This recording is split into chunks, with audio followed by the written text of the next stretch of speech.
All right, everybody, welcome into the Auburn Live Football Show. Appreciate everybody for joining us. Justin Hokanson, Cole Pinkston, we're at it again. What's up, Cole? How you doing? Man.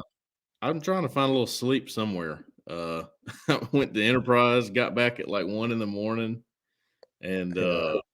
then pretty much 1 o'clock last night after that game lasted for 4.5 hours or whatever it was. So just maybe a little under the weather from lack of sleep. But hey, if would I do it all again? Yes, I would. I'm with you. I'm not under the weather. I'm just a little, I mean, you're at the press box till midnight. And Yeah.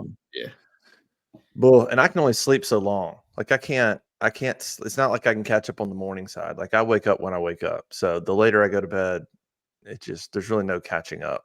Yeah, I right. can't really catch up in the morning. All right, we're going to talk about this Auburn, New Mexico game. Obviously, Alan's not with us. I think he was traveling a little bit, so all good there.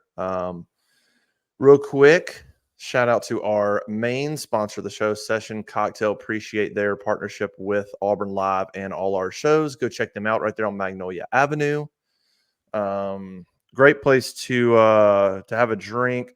We did our happy hour show Friday. I know Cole's going to join us some of those on Fridays, but it's pretty fun. We had a good time Friday from 4 to 5.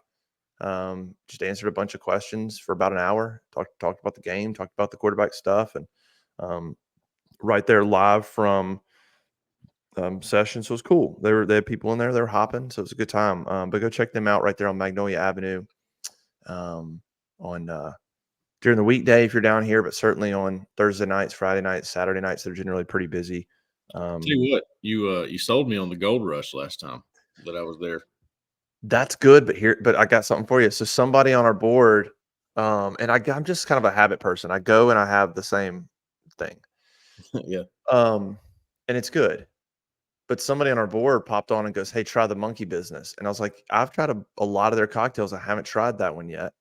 And I had it Friday night, and it's phenomenal. I have to look up what's in it. It's kind of like a little bit sort of like an espresso drink, and it's got a little bit of kind of banana in it, but it's just like it's got a little creamy. Yeah. More like a little creamy drink. It's good, man. It's Lost good. me at espresso, but I wouldn't turn it down, I guess. Well, and I don't know if it's full on that's caffeine in it, or if it's just kind of the flavor versus like an actual coffee, But yeah, I it was admit I'm the weird one here. I'm not a coffee guy. Most I'm not people, I'm not. I'm with you. I'll drink coffee. yeah. So anyway, appreciate them. All right, Appreciate man, let's talk about this thing a little bit. Auburn won. That's good. Absolutely. Um, Can we just talk about that for just like? Have you watched Have you watched college football this year at all? I know. Well, I mean, we really haven't gotten a chance because of all the home games. But when I really sat down, I got to watch a little bit of football yesterday. I just couldn't believe how sloppy it is at places that aren't supposed to be like that. In games they're not supposed to be sloppy in. It's interesting. It might be a whole show. It's like, there's probably a million reasons, but yeah, you almost wonder if there's so much other stuff now happening in a program that, I don't know. I don't know. Is it just making everything, I don't want to say diluted. It's not diluting the product, but is it just, I don't know. I guess there's just a little more evenness going on, or I like you think said. I think a lot of the rules now favor the underdog. I think the clock rule does that. I think you have the transfer portal that's changed a lot of things. You don't get to tackle at practice anymore. So these early games, they look really bad a lot of times. And with the clock rules, eventually, a game like Georgia Kentucky shouldn't be that close, and it is because one team is controlling the clock, and then you're in a dogfight. And I understand it was ugly for Auburn against New Mexico State at times. I mean, excuse me, New Mexico, but there's something to be said. I think there's a big takeaway from handling business in a game and coming out with a win, no matter how it looks, because those are hard to come by right now for a lot of schools that shouldn't be hard to come by. I mean, there's a handful, probably count on one hand: Tennessee, Texas. Those are the two that pop in my mind. Alabama, that are just taking care of business on a weekly basis right now. Yeah, that's pretty much it. Tennessee looks awfully good. It's a fair point. It's a fair point. Auburn was sluggish, 17-13 at half. Second half, better.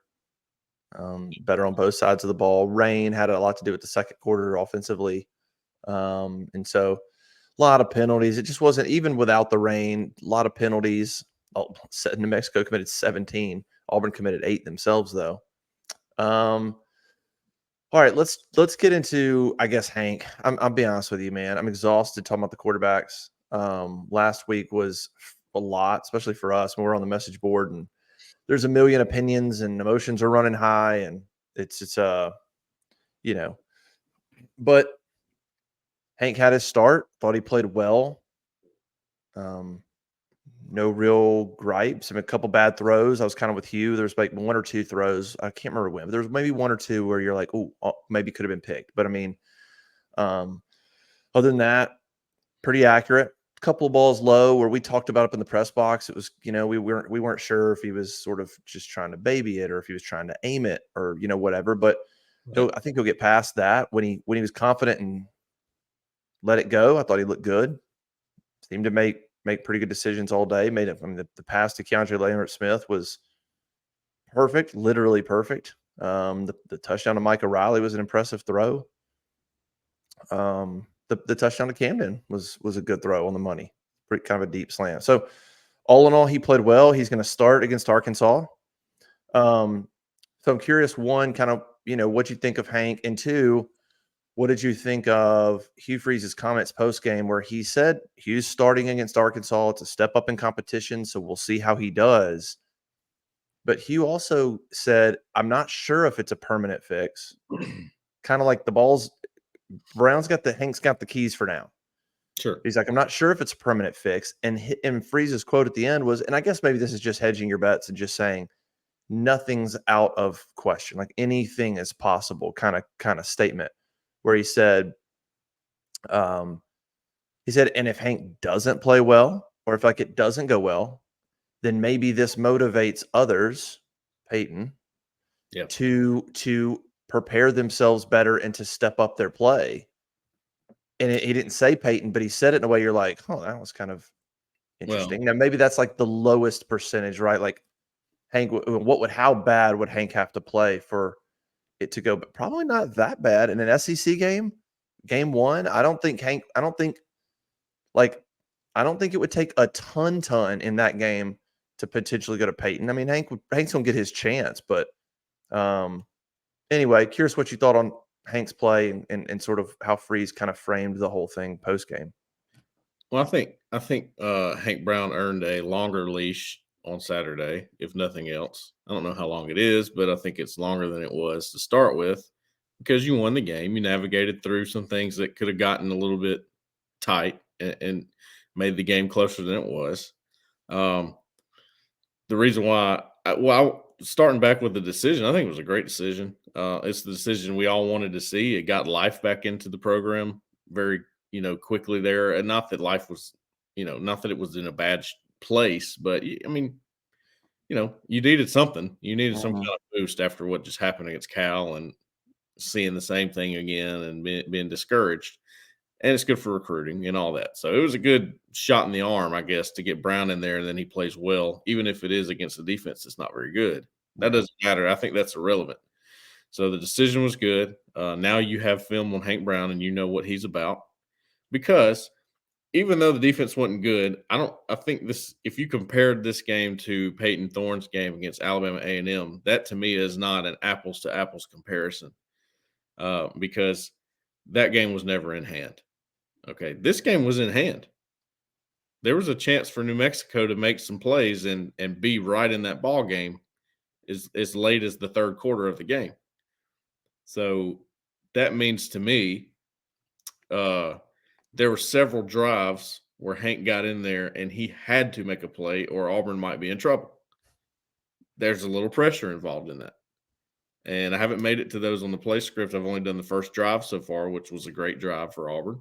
First couple drives were great. I'm ready to see some of his mistakes and really dive into that some more. But as far as just his demeanor and the way he carries himself, the way he runs the offense, it all I think the right word is clean. It was just clean for the most part. Like you said, a couple of mistakes, but overall clean operation, and that results in 45 points against a team that did some things against you and has scored a lot of points on people. So I come away from that going, yeah, definitely Hank Brown is your starter next week. You still have a lot to learn about the quarterback situation. It's not over by any means, but you learned enough to where you feel comfortable going into Arkansas and starting him and giving him a longer leash and saying, all right, this is your thing, unless it just goes absolute haywire. And not, hey, you made a bad throw, it's time to put Peyton in. It's this is your game right now. Yeah. I was just looking at the stats. I didn't really think you said something that jogged my memory, and I went and looked at the stats. He only attempted 2 third down passes in that entire game.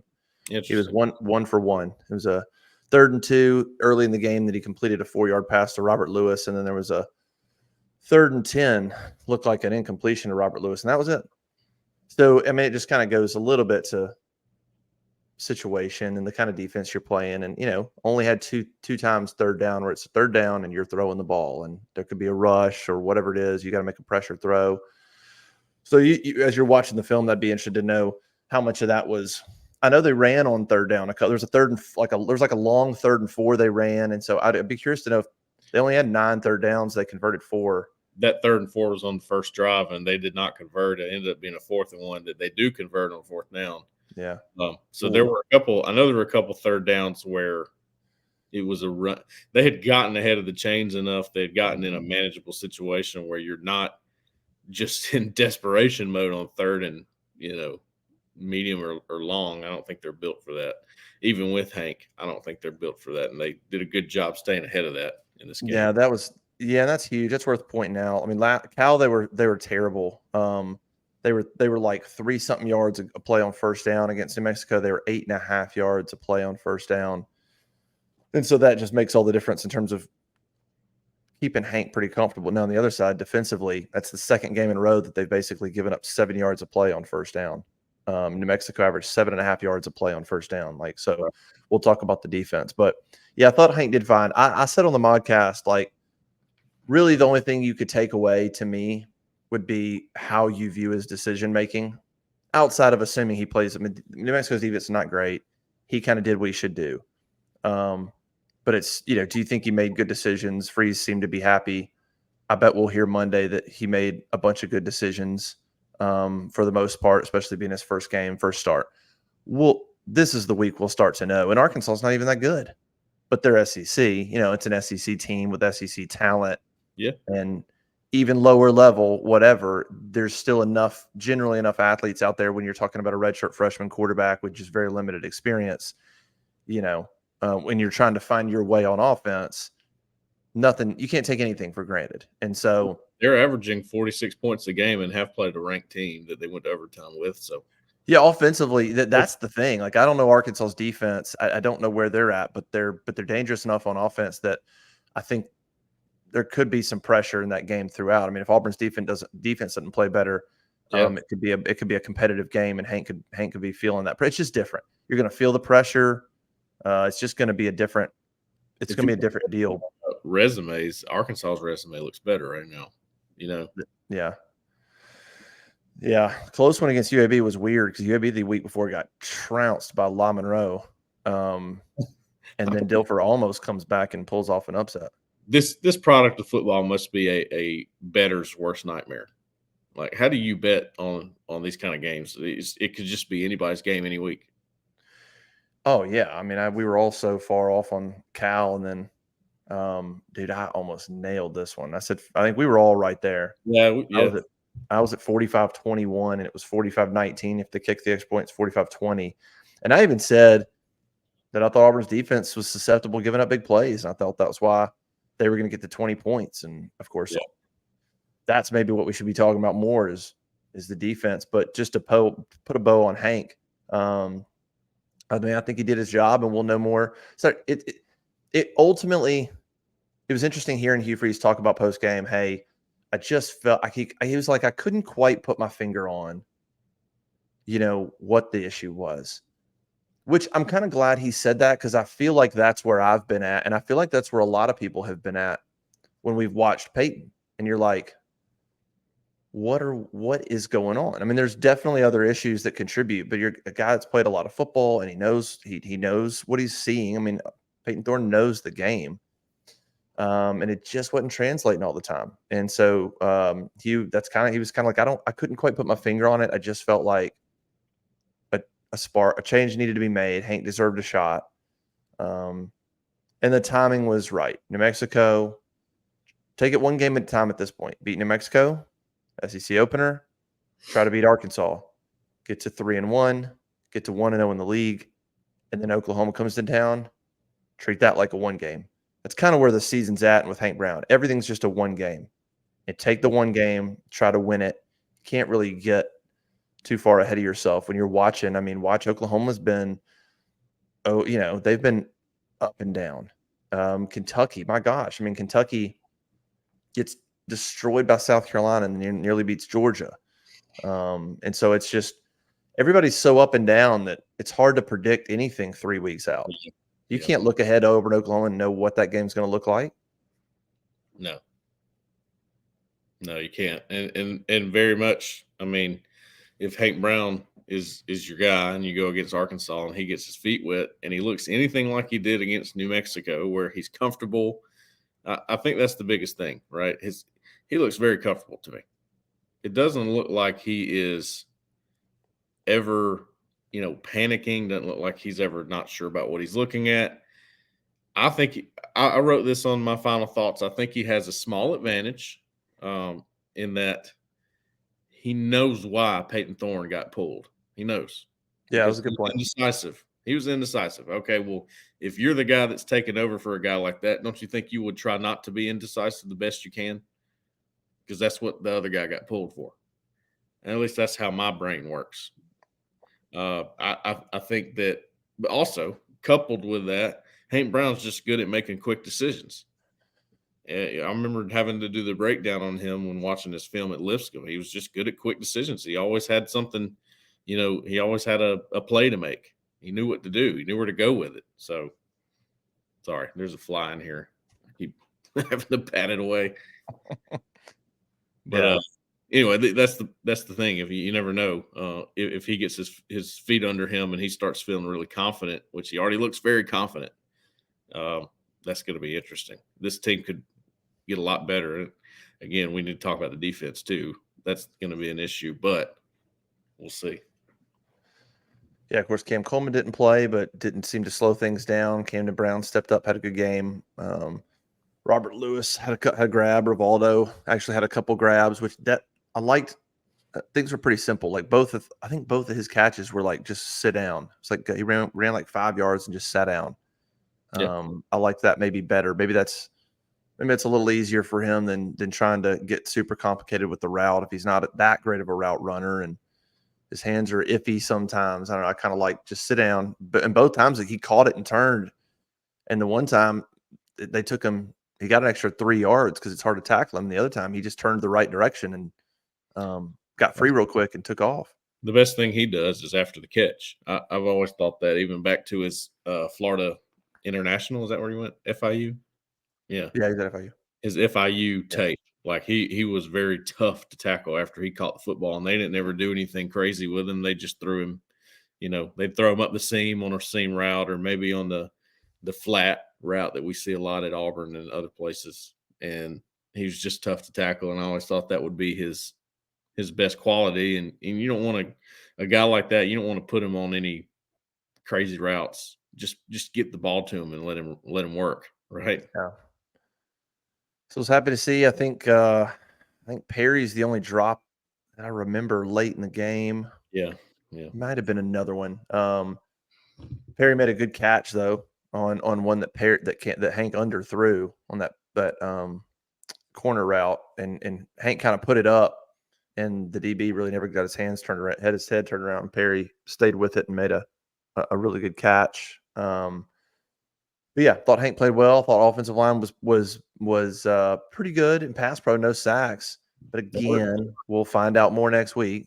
They were much better there. Now I think New Yeah. Mexico's pass rush is abysmal, but Yeah, they're not done threatening them. I was more concerned with the run early. We heard Hugh Freeze talk about they did something that they had never shown on film in terms of their defensive front in the first quarter, and so that confused them a little bit. Once they got that figured out, they rushed for I think 230 something yards in the last three quarters. So I think that they alleviated that.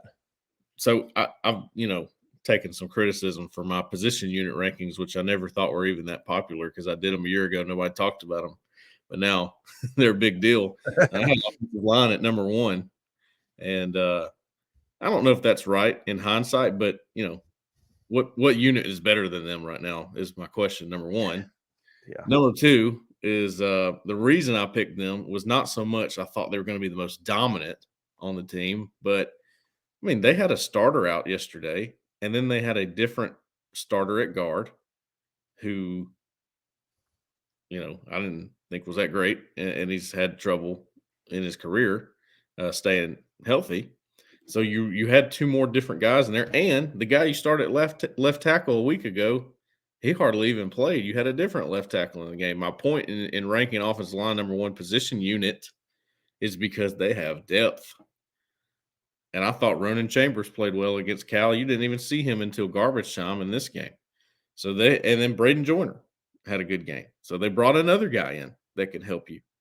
There's just enough guys that can help you, whereas we haven't seen that on the offensive line, and I don't know what other position you can really say has that kind of depth.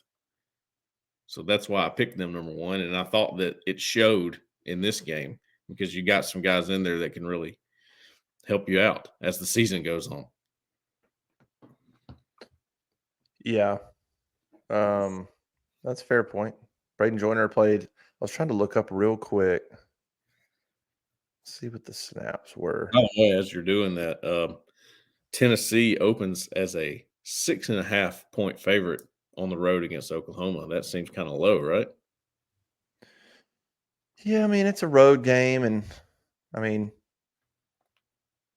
Oklahoma's, I guess still got the potential to score a little bit, but yeah, Tennessee looks really good. So Braden Joyner played 30 snaps. Tate Johnson played 35, so they really rotated pretty evenly. Now, according to Pro Football Focus, Braden Joyner was the sixth highest graded player on the entire offense. Tate was 27th.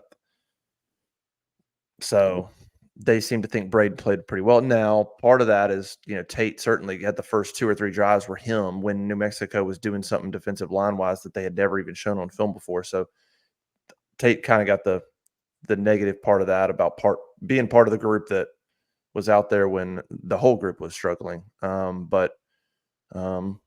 Yeah, I mean, maybe Braden did some good things. Now, of course, when Xavier Miller's back, we expect Dylan Wade to move back to guard, but building depth's good. I mean, then you come out of here and you go, okay, I feel pretty good about Percy stepping up a little bit. Percy, by the way, was the third ranked team player on the offense per Pro Football Focus, number one offensive lineman, and he played pretty well against Cal, from what I understand too. So like all of a sudden, he's had a couple good games. Now let's watch him these next 2 weeks in SEC play. But that's been good to see. Like Tyler Johnson's going to be good, and Tyler Johnson had a good game. He played 12 snaps and did a couple good things. But good to see Percy start to step up a little bit. They need that to happen. It's a lot to put on Tyler Johnson, a redshirt freshman, to go be the guy at left tackle.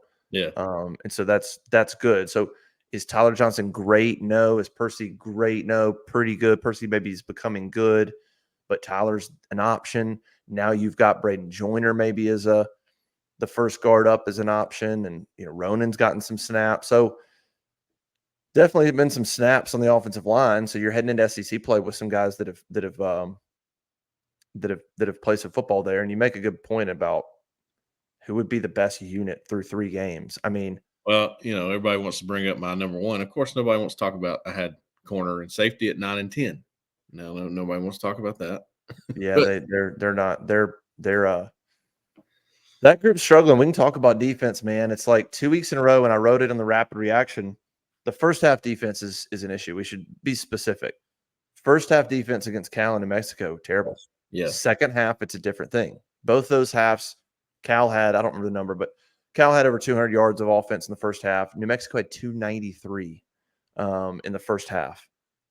Then in the second half of both those games, Auburn's defense was far better. I mean, I think they gave up about 150 yards in the second half yesterday, as opposed to 293 in the first 30 minutes. And then Cal, same kind of thing.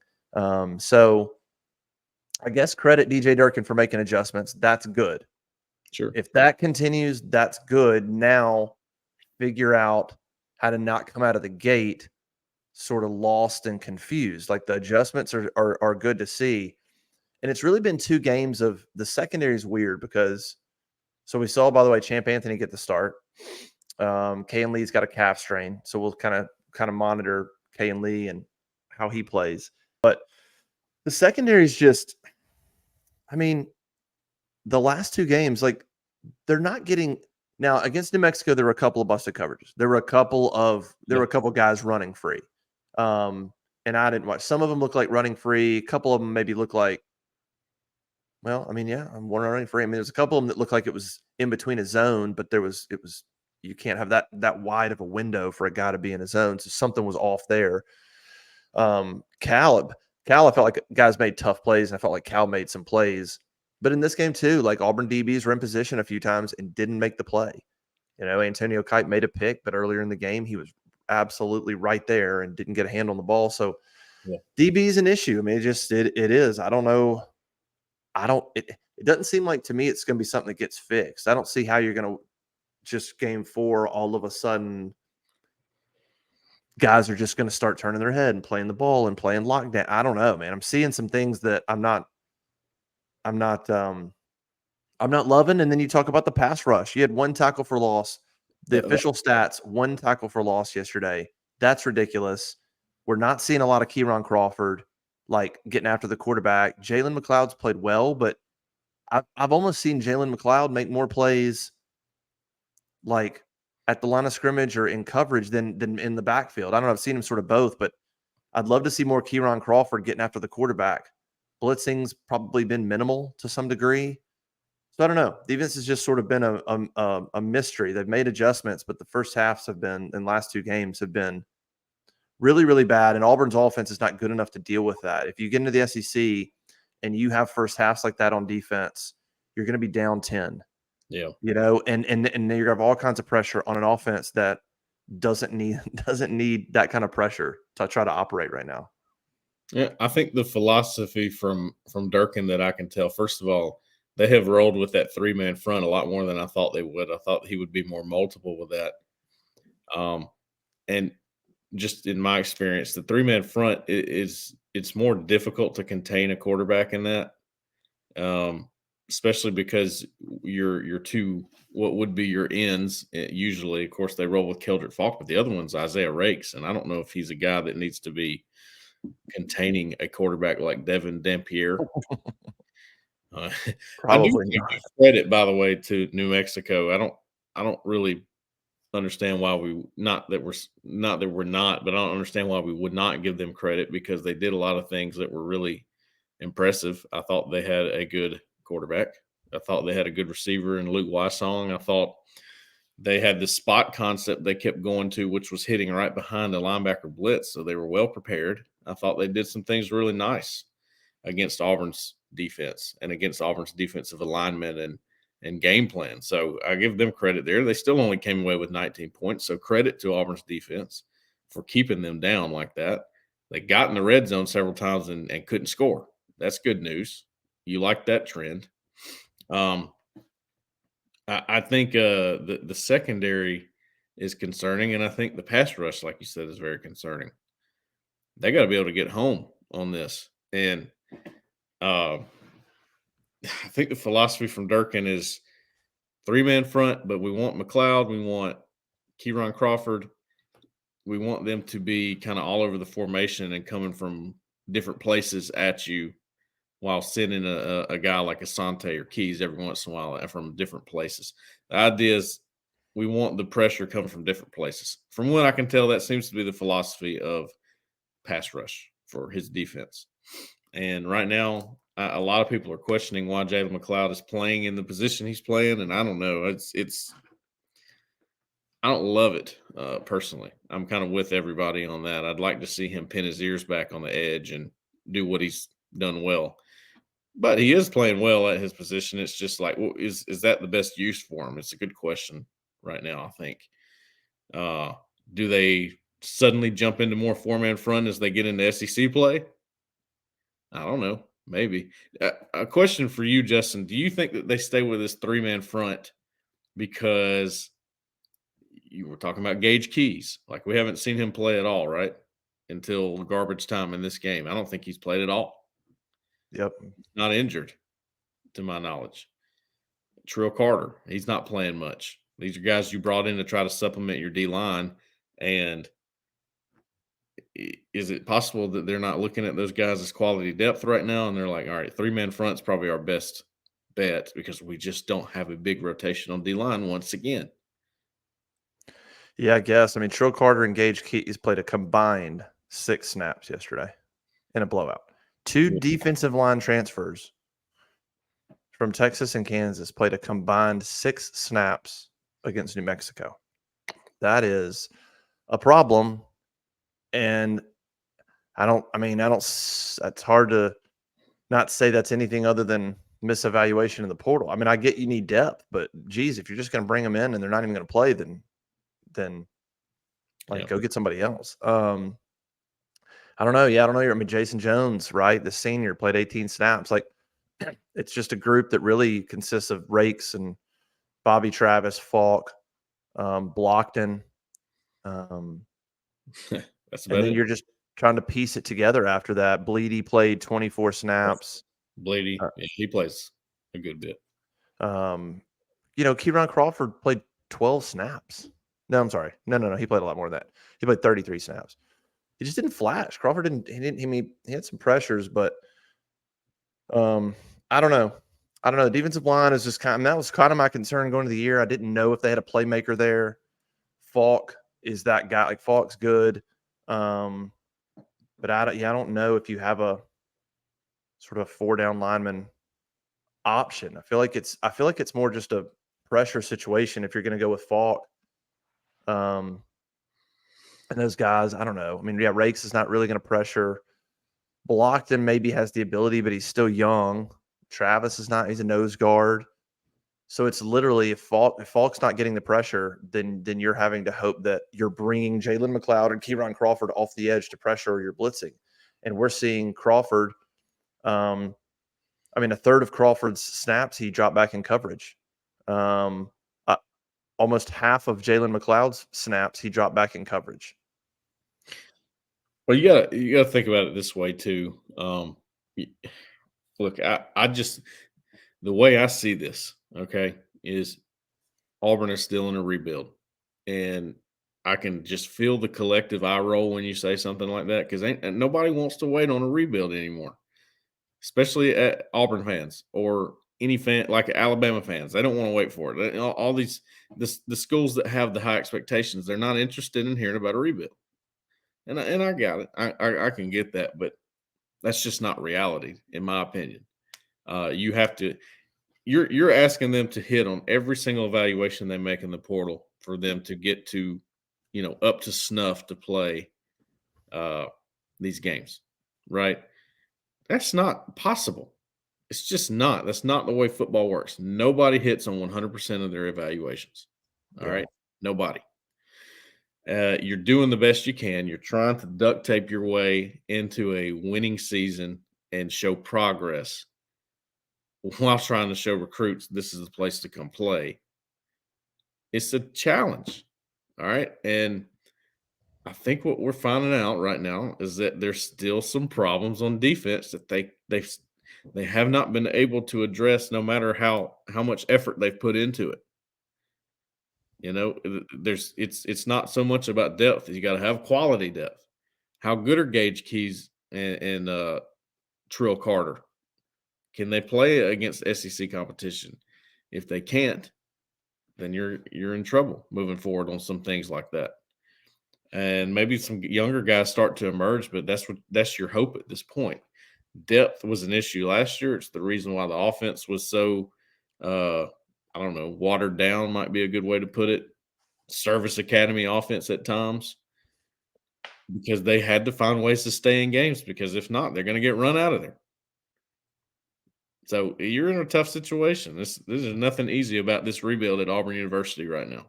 And did you find the right depth? That's the question I'm asking right now. Oh,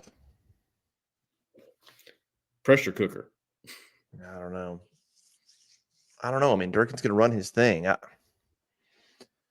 Free said after the game, like, and when we talk about the secondary, he said DBs have got to get their head around. And so that's true. I mean, DBs, if they would make a few more plays, it would alleviate a lot of these issues. And you've played two quarterbacks that are mobile, that are scrambling.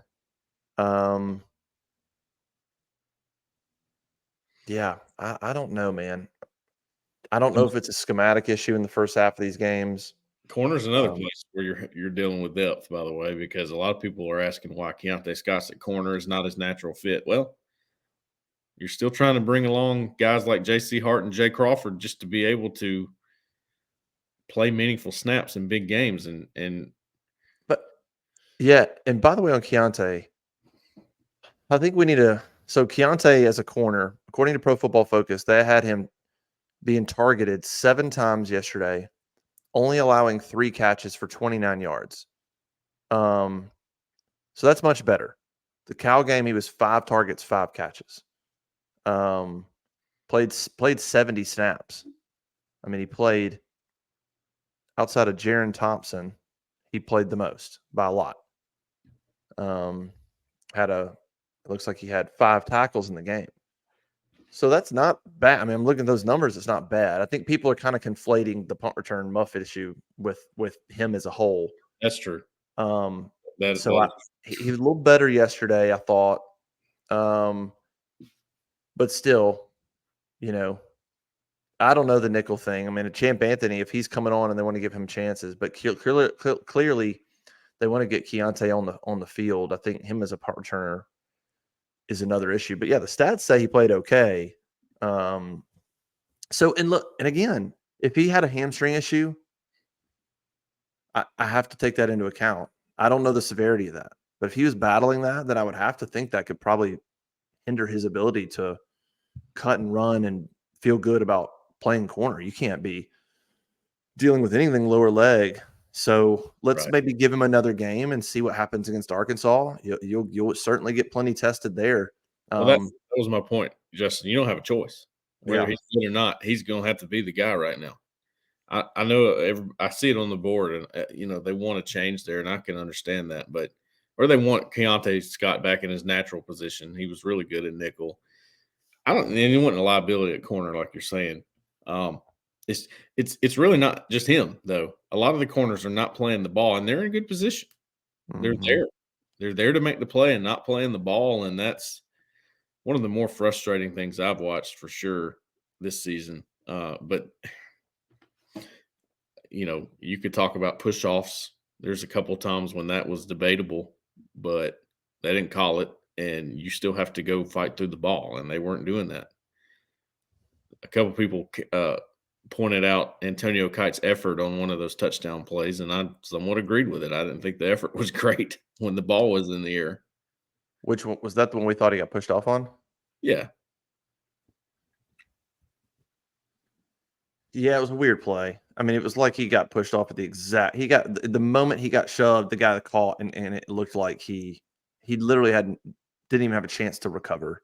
That should have been called. One thing that will really ruin you as a corner is worrying about interfering. You're going to interfere. It's going to happen. You're going to get called for it at times. You just got to play tighter. You have to. There's no – you will make a play for playing tighter more than you will get called for interference. And if you do, then it's just wasn't your day. But you still have to play tighter or they're going to complete. If New Mexico is able to do this, if Cal is able to do this, the SEC teams will eat you alive. Yeah, it's a good learning experience maybe. I mean, he's still young.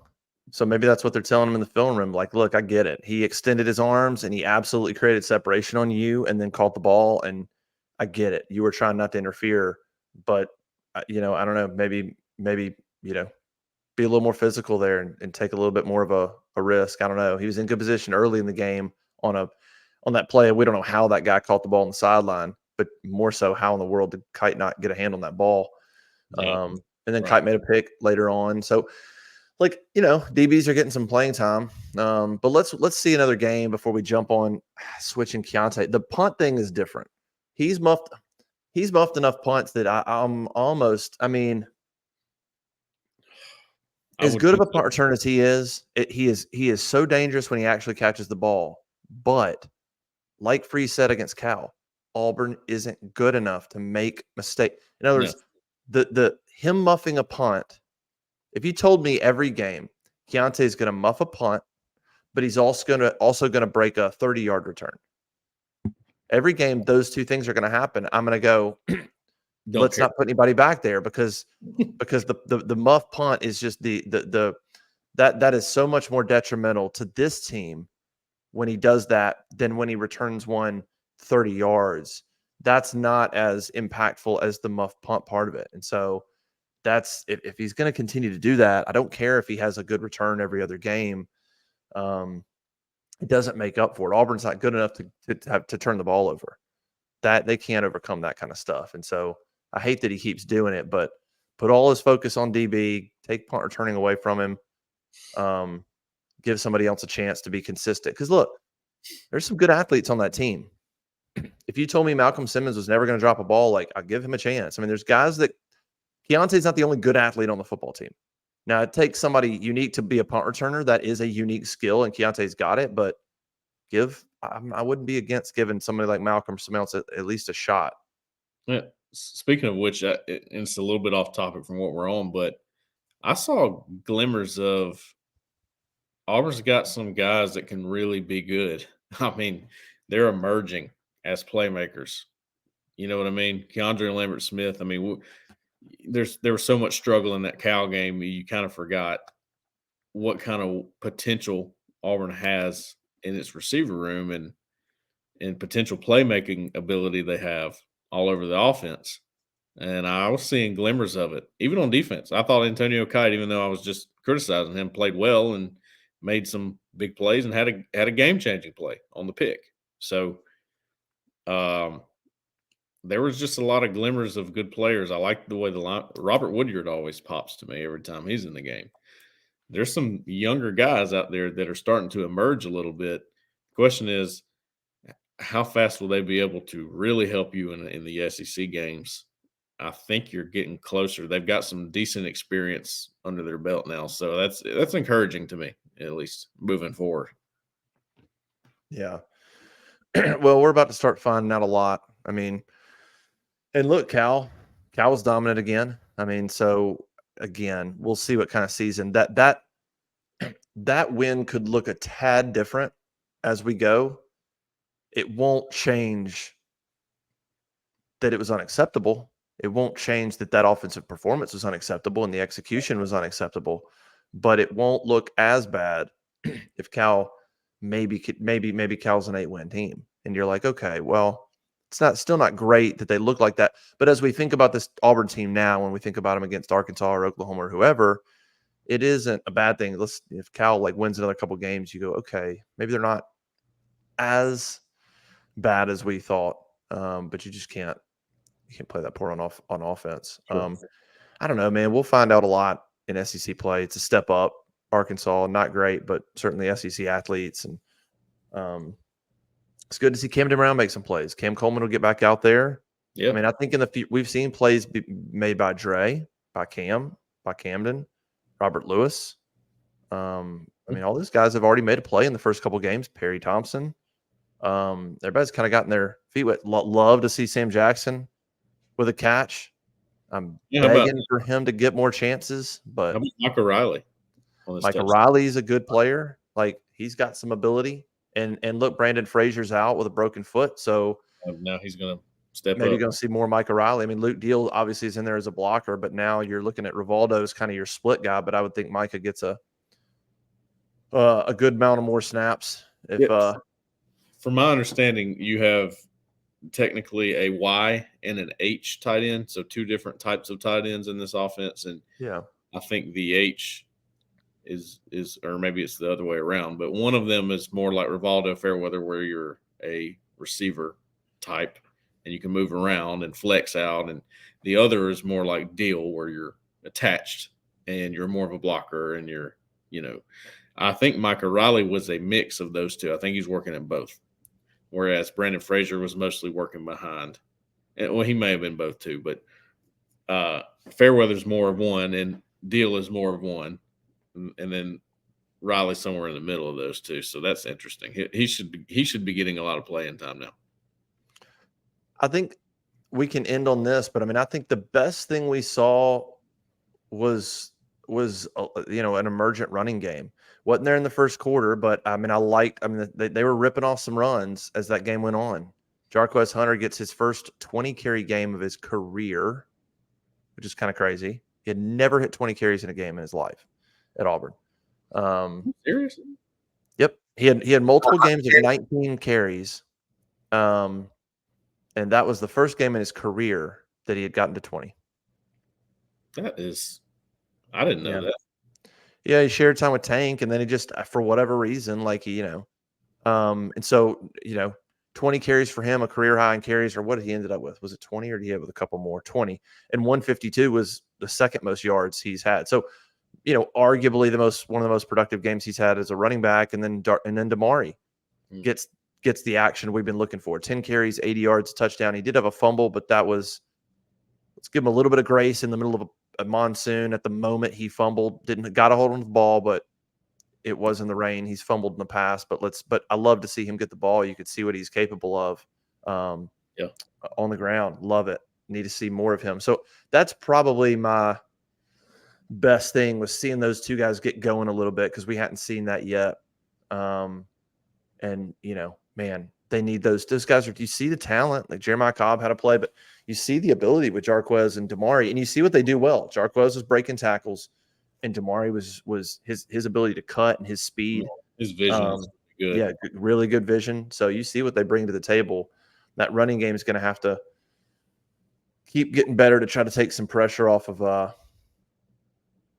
Hank. But and then I don't know, the worst thing I saw was probably the big plays.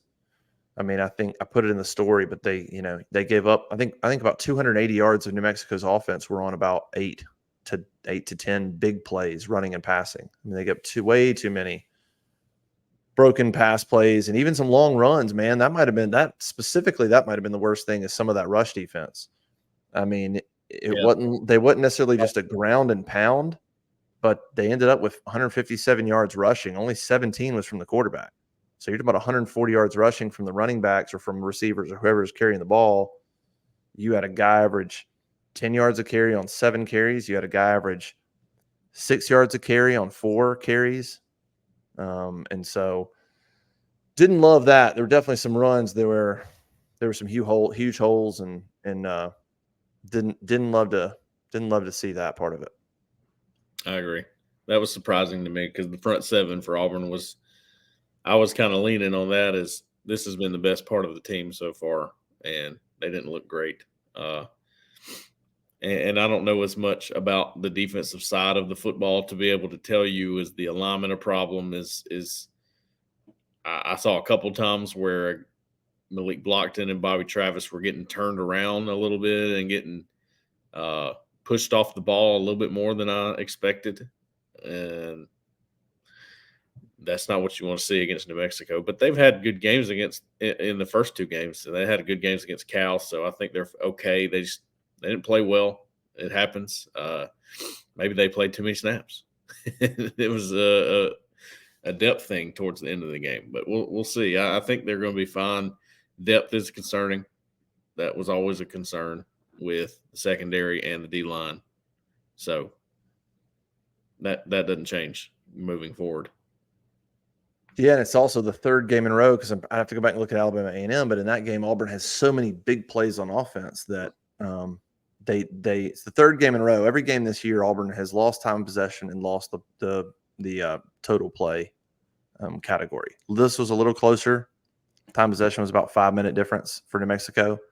Total plays was 4 less plays than New Mexico, 70 to 66. But every game so far, they've had less time of possession and less total plays. I don't even know if they've gotten to 7. This is probably the closest. They had 66. They had 57 against Cal, and I think Alabama A&M was something in the 50s because of all the big plays. They haven't. I don't think they've hit 70 plays yet in these first 3 games, and they certainly haven't hit. I think this is probably their best time of possession game at 27 minutes, so they haven't even topped that yet. So now they're 2-1. I mean, circumstances and stuff, but still want to see.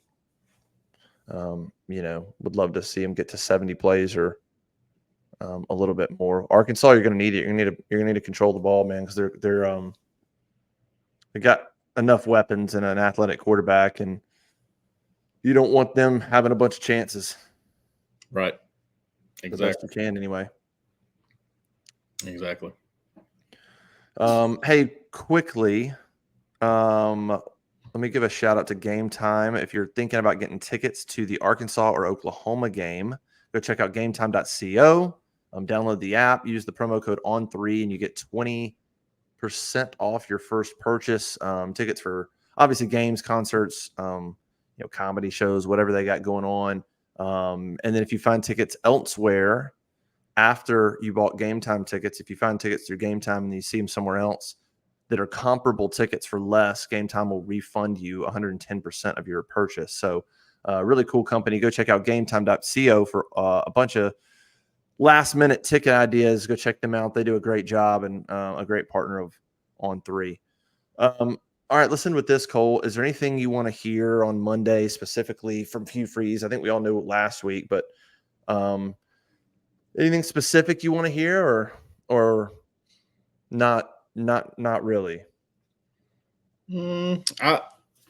Last week I was more so looking to see what his demeanor would be. Yeah. Because I think that's always important. And I thought he approached it well and had some humility about him and at the press conference. So I thought it was fine there. As far as this week, maybe just a little bit more reassurance that Hank Brown is your guy right now. I want to hear a tone from him that there's maybe a longer leash with him. And I'm not, anti Peyton Thorne. I think if you put together their snaps, you could find plenty of snaps where Peyton Thorne played well. It's not about that. It's about the pressure situations, and you still don't have a lot of data on what Hank Brown is in those. Yeah. So I just want to hear from him. Hey, we're rolling with him. We feel good about him right now. Let's see how he get. I want to hear some more reassurance on that.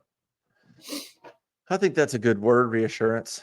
Probably want to hear. Yeah, I think you're kind of dead on. You want to hear a little bit of an attitude of trying to figure some things out. It's not all about, I mean, obviously you want to hear that he thought Hank played well and decision making was good, but you want to start to hear, I thought we did some good things, and I thought we played a little cleaner, maybe, and didn't have his mental errors, and start to figure out what we're good at and what we're not good at, and build on that. I want to hear a little bit of confidence in maybe what they can be and what the game plan is going to be and strategy is going to be, and less of kind of the we'll just got to play better and we'll see, and just kind of this because I bet you Freeze was. We talked about it before game. I bet you Freeze was pretty nervous for this one. I mean, you can. Who knows what Hank was going to do? I mean, honestly, he could have gone out there and been terrible. He probably had some nerves. I mean, Freeze is like, goodness gracious, I put this guy out here, and if he doesn't come out here and play well, what am I going to do against New Mexico? There's probably some nerves. I'm sure he was very anxious before that game, no doubt. But it was the right move because now you've got data on both guys, and enough data in this game to look at Hank Brown and go, okay, you were in a couple situations that could have been a problem. Yeah, handled it well. That's good. Let's move forward with you and see how it goes. And I'll let this be the last thing I say. I want to say about Peyton Thorne. I respect the way he handled this. You could take this a lot of different ways. It hurts. It sucks if you're in his position, especially as an older guy who's done some good things in his career as a quarterback. It's tough. And I thought his body language and his demeanor were fine. I watched him a little bit just to see how he was handling it. Obviously, Freeze talked about him giving some pointers to Hank Brown on the sideline. You like to hear that.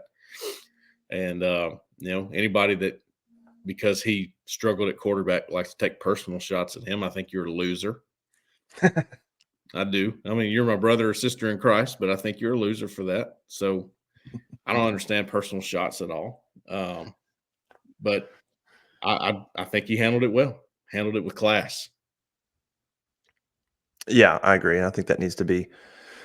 I think that needs to be said, and it's just there's always going to be some people in the extreme. Even I put that up last night, and Freeze talking about that, and what it was Hank thought he saw man, audible to a man beater. It wasn't man, and so Peyton was simply saying on the sideline, "Hey, here's kind of a way. Here's a better way, or here's some ways you can see if it's a man." And you were kind of looking at this. Here's how you know if it's a man. And I put that up last night, and it's pretty much gotten great reaction. I think a lot of people are like, "Man, that's cool to hear. Good for Peyton Thorne. Like that's awesome." A few people chiming in, being jerks, being like, "Oh, we don't want Peyton talking." Like, dude, Peyton Thorne has forgotten more football than you nutcases on Twitter like have known. Okay, so there's plenty of guys that know football, and maybe it doesn't always translate, or they have their ups and downs on the field. Doesn't mean they don't know the game. And so Peyton Thorne knows his stuff. So if he's over there helping Hank out, that's a good thing, and that should be encouraged. And that was really cool to hear. And I said that on somebody asked me on Friday during the happy hour show, like kind of a locker room question. I'm like, there's going to be no issues because the two people involved, Hank and Peyton, are fantastic people, starting with Peyton, because Peyton could be the one that takes this terribly and it goes wrong. It kind of starts with him. If there's ever any issue at quarterback, like a change, it's going to start with the guy who got pulled. And Peyton's way too high class of a person that I was like, there's going to be no issues. I mean, Peyton's foundation and what's important to him is outside of football, so he's going to handle it fine. He's going to be there for Hank, and Hank's an awesome person. And Hank's going to go to Peyton if he needs to, and there's going to be no issues there. And even the players, they probably love some of those receivers, probably love for Hank to get his shot, and they also still respect Peyton Thorne. So there's no issues there. Absolutely. All right, let's roll out of here. It was an interesting game, but I think we can all sort of tempered after Alabama A&M. We can't. There's only so much we can say about New Mexico because it was New Mexico. Now we'll see what Auburn's learned. Look, just like last year, Auburn smoked UMass, laid an egg against Cal, somehow won, came back, smoked Samford, went to College Station and laid an egg. So they get this chance again to, like, now you got Arkansas. So I just don't put a lot of stock in New Mexico and what happened there. Arkansas will be a little bit of a test. Oklahoma will be a little bit of a test, and then we'll know a heck of a lot more. Next 2 weeks, we'll really, really, really know what's going on with this team and what's going on with Hank and what this team is capable of. So it'll be 2 more weeks at home. Take it 1 week at a time. Nobody looks like a world beater. I mean, Georgia and Alabama are good, but everybody else, whether it's Missouri or Kentucky or wherever else, I mean, if Auburn will get their stuff together, there's enough ability there that if they can get their stuff together, they're capable of competing. They just got to get the synergy and the confidence and all that stuff flowing. All right, let's get out of here. Appreciate everybody for joining us. Go to auburnlive.com and subscribe.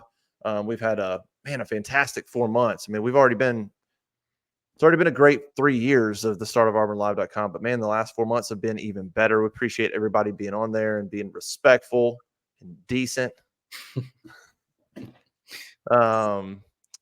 But go there, subscribe, go to Auburn Live YouTube channel and turn on notifications and subscribe there. So when all these videos go up, you get it as soon as it goes up. Appreciate everybody for joining us. For Cole, I'm Justin. We'll see you guys next time.